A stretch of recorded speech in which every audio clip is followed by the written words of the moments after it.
सोचिए personal computing के इतिहास में वो कौन सा एक सौदा था जिसने सब कुछ बदल दिया। आज हम ठीक उसी डील की कहानी में उतरेंगे। जानेंगे कि कैसे एक नन्ही सी कंपनी ने एक बहुत बड़ी बहुत बड़ी कंपनी के साथ मिलकर पूरा इतिहास ही लिख डाला। तो चलिए, इस पूरी कहानी को हम 5 हिस्सों में समझेंगे। हम देखेंगे कि कैसे एक छोटा सा मामूली सा दिखने वाला फैसला आने वाले कल की पूरी तस्वीर बदल देता है। तो बात है जुलाई 1980 की। उस जमाने में कंप्यूटिंग की दुनिया में बस एक ही बादशाह था, IBM। और तभी एक छोटी सी सॉफ्टवेयर कंपनी को एक फोन आता है। एक ऐसा फोन जिसने सच में सब कुछ बदल कर रख दिया। अब देखिए, उस वक्त IBM और माइक्रोसॉफ्ट में जमीन आसमान का फर्क था। मतलब एक तरफ कंप्यूटिंग की दुनिया का गुलायत IBM और दूसरी तरफ एक छोटा सा स्टार्टअप माइक्रोसॉफ्ट। और पता है, ये पार्टनरशिप और भी ज्यादा हैरान करने वाली इसलिए थी क्योंकि इसकी नींव कहीं और रखी गई थी। बिल गेट्स की मां मैरी गेट्स और IBM के CEO जॉन ओपल के बीच एक पर्सनल कनेक्शन ने ये रास्ता खोला था। तो माइक्रोसॉफ्ट के सामने अब एक बहुत बड़ी चुनौतियां खड़ी हुई। IBM को ऑपरेटिंग सिस्टम चाहिए था और वो भी जल्दी। लेकिन माइक्रोसॉफ्ट के पास तो OS था ही नहीं और वो इतनी जल्दी बना भी नहीं सकते थे।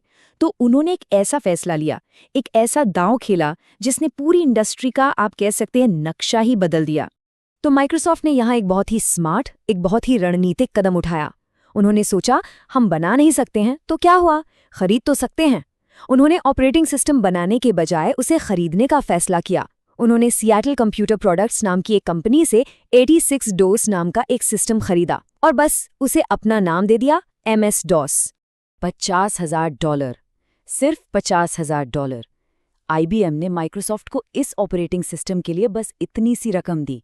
सुनने में ये डील कितनी छोटी लगती है ना, लेकिन असल में इस छोटे से नंबर के पीछे इस सौदे की असली और बहुत बड़ी कीमत छिपी हुई थी।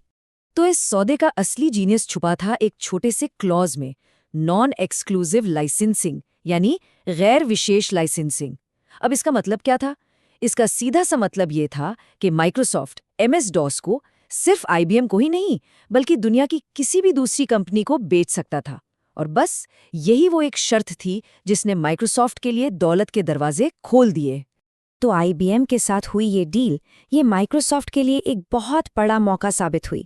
इसने उन्हें एक ऐसी पोजीशन में ला खड़ा किया जहां से वो पर्सनल कंप्यूटर मार्केट में होने वाली क्रांति का पूरा पूरा फायदा उठा सकते थे। और हुआ भी बिल्कुल वही। IBM का PC मार्केट में आते ही सुपर हिट हो गया। इसे देखकर दूसरी कंपनियों ने भी ठीक वैसी ही मशीनें बनानी शुरू कर दी, जिन्हें क्लोन कहा जाने लगा। अब सोचिए, इन सारे क्लोन्स को, इन सारी मशीनों को चलाने के लिए एक ऑपरेटिंग सिस्टम तो चाहिए था ना, और उसकी चाबी वो सिर्फ और सिर्फ एक ही कंपनी के पास थी, माइक्रोसॉफ्ट। और ये जो आप देख रहे हैं, ये बात इस सौदे के फाइनेंशियल असर को एकदम साफ कर देती है। IBM PC की कामयाबी ने DOS को इंडस्ट्री का स्टैंडर्ड बना दिया। इसका नतीजा ये हुआ कि माइक्रोसॉफ्ट अब अपना सॉफ्टवेयर IBM के अलावा बाकी सबको भी बेच सकता था। मतलब अब माइक्रोसॉफ्ट के पास एक ऐसी कमाई का जरिया आ गया था जो लगातार बढ़ता जा रहा था। और ये कमाई IBM से मिली शुरुआती $50,000 से कई कई ज्यादा थी। तो अब हुआ ये कि ऑपरेटिंग सिस्टम पर कंट्रोल के साथ माइक्रोसॉफ्ट के हाथ एक जबरदस्त ताकत लग गई, एक मोनोपोली, एक एकाधिकार। और इस ताकत का फायदा उन्होंने आने वाले कई दशकों तक उठाया। तो MS DOS के इंडस्ट्री स्टैंडर्ड बनने से माइक्रोसॉफ्ट को फायदे क्या क्या हुए? सबसे पहले उन्होंने ही पूरे PC इंडस्ट्री के लिए टेक्निकल स्टैंडर्ड तय कर दिए। इससे हुआ ये कि दूसरे ऑपरेटिंग सिस्टम्स के लिए मार्केट में टिकना लगभग नामुमकिन हो गया।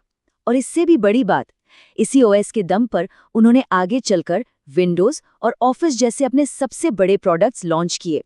और इन्हीं प्रोडक्ट्स ने उन्हें IBM से भी बहुत बड़ा बना दिया। लेकिन रुकिए, कहानी यहाँ खत्म नहीं होती, क्योंकि यही ताकत, यही सफलता आगे चलकर माइक्रोसॉफ्ट के लिए एक बड़ी मुसीबत बनने वाली थी। जो MS DOS की डील्स उनकी कामयाबी की नींव बनी, वही डील बाद में एंटी ट्रस्ट जांच का कारण भी बनी, और इन जांचों ने कंपनी की इमेज को हमेशा के लिए बदल दिया। ये टाइमलाइन देखिए, ये पूरी कहानी को साफ कर देती है। 1980 में MS DOS का लाइसेंस IBM को दिया गया। 1990 तक विंडोज 3.0 ने मार्केट पर पकड़ मजबूत कर ली। फिर आया 1995, जब विंडोज 95 के साथ इंटरनेट एक्सप्लोरर को मुफ्त में दिया जाने लगा। और बस यही वो कदम था जिसके चलते 1998 में अमेरिकी सरकार ने उन पर एंटी ट्रस्ट का मुकदमा कर दिया और 2000 में कोर्ट ने फैसला सुनाया कि माइक्रोसॉफ्ट ने अपनी मोनोपोली का गलत इस्तेमाल किया है। तो इस पूरे एंटी ट्रस्ट केस का निचोड़ क्या था? निचोड़ ये था कि माइक्रोसॉफ्ट ने अपनी ऑपरेटिंग सिस्टम वाली मोनोपोली का, अपनी ताकत का गलत इस्तेमाल किया। उन्होंने इसका इस्तेमाल दूसरे सॉफ्टवेयर मार्केट से अपने कॉम्पिटिटर्स को बाहर निकालने के लिए किया। अदालत का मानना था कि उन्होंने ओएस का इस्तेमाल वेब ब्राउज़र जैसे बाजारों में कंपटीशन को ही खत्म करने के लिए किया था। तो आखिर में ये एक बड़ा सवाल हमारे सामने आता है, क्या माइक्रोसॉफ्ट का इतना बड़ा साम्राज्य सिर्फ एक शानदार डील, एक दिमागी चाल का नतीजा था, या फिर ये बस सही समय पर सही जगह होने का मामला था और पीसी मार्केट तो वैसे भी बढ़ने ही वाला था? ये एक ऐसा सवाल है जो हमें बिजनेस में स्ट्रैटेजी और टाइमिंग दोनों की अहमियत पर सोचने को मजबूर करता है।